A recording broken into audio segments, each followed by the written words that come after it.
Questão número 3 da quarta semana do volume 2 do PET. Entre os fatos a seguir, eu quero aqueles que podem ser explicados pela mesma propriedade coligativa. Então, cada uma dessas coisas pode ser explicada por uma propriedade coligativa. Eu quero o par que tem a mesma propriedade coligativa. Então, número 1. Uma solução de sal de cozinha em água pode permanecer líquida mesmo quando resfriada até cerca de menos 20 graus Celsius, sendo tal propriedade utilizada na fabricação de sorvete. Essa propriedade aqui é uma propriedade chamada de crioscopia, ou abaixamento da temperatura de fusão, que estudamos aí algumas semanas para trás, na última, se não me engano, que quando eu tenho uma solução, a temperatura de fusão dela ela é menor do que quando eu tenho uma substância pura, quando eu tenho um solvente puro. Essa solução aqui de água e sal, nesse caso, ela tem a temperatura de fusão de cerca de menos 20, enquanto a água ela é maior, tem temperatura de fusão de zero. Então, essa é uma propriedade chamada de crioscopia, abaixamento da temperatura de fusão.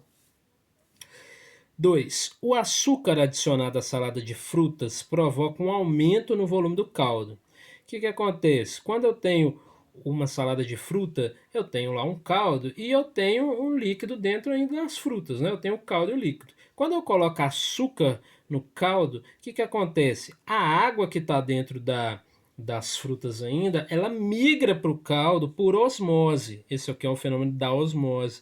Por que que migra? Porque eu tenho um excesso de açúcar, a concentração está mais alta no caldo. Então sai da fruta e vai para o caldo para buscar o equilíbrio aí osmótico. Então, a número 2, o fenômeno é a osmose.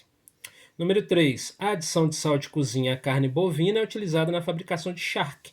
Essa aqui é idêntica ao que nós vimos na questão número 1, que quando eu tenho a adição de sal na carne, ela protege o combate das bactérias, porque por osmose eu tenho a desidratação das bactérias, sai a água das bactérias e vai para o charque, porque o charque está com excesso de sal, está com uma concentração maior. E a número 4, o ponto de ebulição da água do mar é maior que o ponto de ebulição da água pura. Essa aqui é uma propriedade chamada de ebulioscopia, que diz que quando eu tenho uma solução, a sua temperatura de ebulição ela aumenta em relação à temperatura de ebulição da substância pura.